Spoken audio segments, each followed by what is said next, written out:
Hello and welcome back. We'll start section 4.4 today, and the idea of section 4.4 is going to be counting. We're going to be counting how many different ways are there to do something. And the basic rule and the most fundamental rule is going to be the multiplication counting rule. It takes a little bit to state, but it's quite simple. So we'll imagine that we're doing a sequence of things. We'll be doing something first, something second, something third, and so on and so forth. And there are n1 different ways of doing the first thing. There are n2 ways of doing the second thing, and 3 different ways of doing the third thing, and so on and so forth. How many ways are there doing, how many total number of outcomes are there? Well, there will be n1 times n2 times n3 times all of the rest of them. And I think the best way to see this is through examples. So the first example here is we're going to look at how many pins are there. This is like pin numbers for credit cards and whatnot. They're normally 4 digits long, and there are 10 digits. So digits are just single digits. So 0, 1, 2, all the way up through 9, and there are 10 of them. So the question is, how many different pins are there? And then if we know how many there are, we can figure out what's the probability of just guessing the right one. So if we think about a pin, there's going to be the first digit, the second digit, the third digit, and the fourth digit. So in order to get the correct pin, we're going to have to choose the correct first digit, the correct second digit, the correct third digit, and the correct fourth digit. So the question is, how many different pins are there? Well, there are 10 choices for the first one. There are 10 choices for the second one. There are 10 choices for the third one. And there are 10 choices for the fourth one. And with our multiplication rule, when we have a sequence of events where there are some number of outcomes for the first one, some number of outcomes for the second one, and so on, we multiply these together to get the total number of outcomes. So this is going to be 10 to the fourth power, which will be 10,000. So there are 10,000 different pins. And the probability of guessing the right one, assuming that each one is equally likely, is just going to be, well, there's only one correct one out of the 10,000 pins. So the probability of guessing correct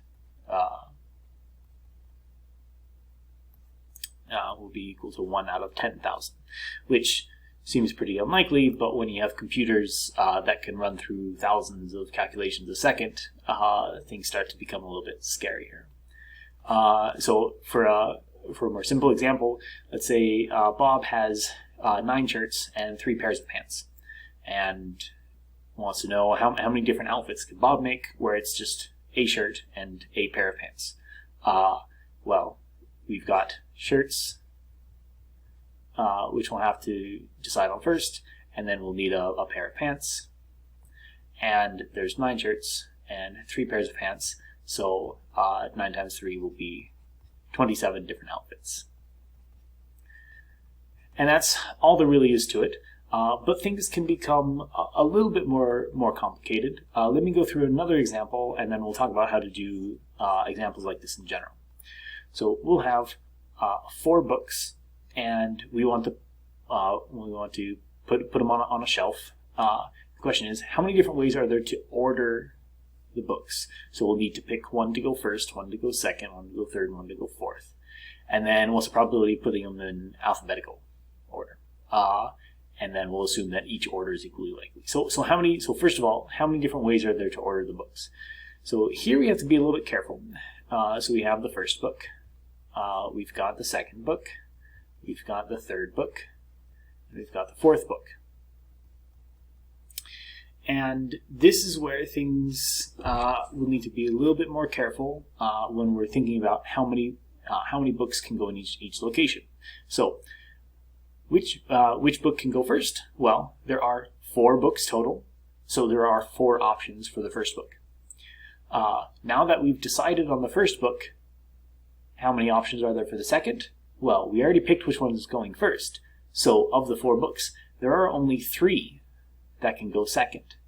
There are 2 that could go third. After we pick the first 2, there's only 2 left. And the 4th book, once we know which ones are first, second, and third, there's only 1 left. And that one's going to have to go last. So when we multiply all these together, 4 times 3 is 12, times 2 is 24, times 1 is 24. So if each order is equally likely, the probability that we get them in alphabetical order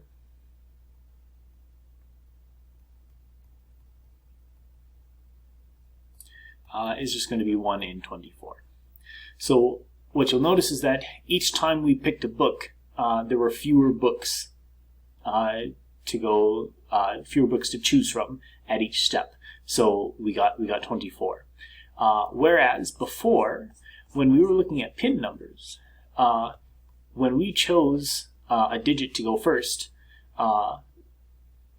that choice didn't affect the second one. So the numbers didn't go down here. We could have 2 of the same numbers start. So a pin could start with a 4 and then another 4. Just because we chose a number to go first doesn't mean that it could go second. Whereas if we want to particularly order things, once we pick what goes first, it can't go second, so we have fewer choices to go. And this number here is called a factorial, and it is the number of ways that you can arrange n distinct items. So one thing that I do want to stress here is that these 4 books, we have to be able to tell them apart, essentially. So the number of ways to arrange n distinct things is going to be n factorial. And by n factorial, I mean the following equation. N factorial is going to be n times 1 less than n times 2 less than n times all the way down to times 2 times 1. For factorial, well, we just did this a little bit ago. We did 4 times 3 times 2 times 1, which happens to be 24. Now, factorials can get quite big quite quickly. 10 factorial is over 3 million. So if you had 10 books that you wanted to arrange on a shelf, there will be over 3 million different ways to arrange them. And this is why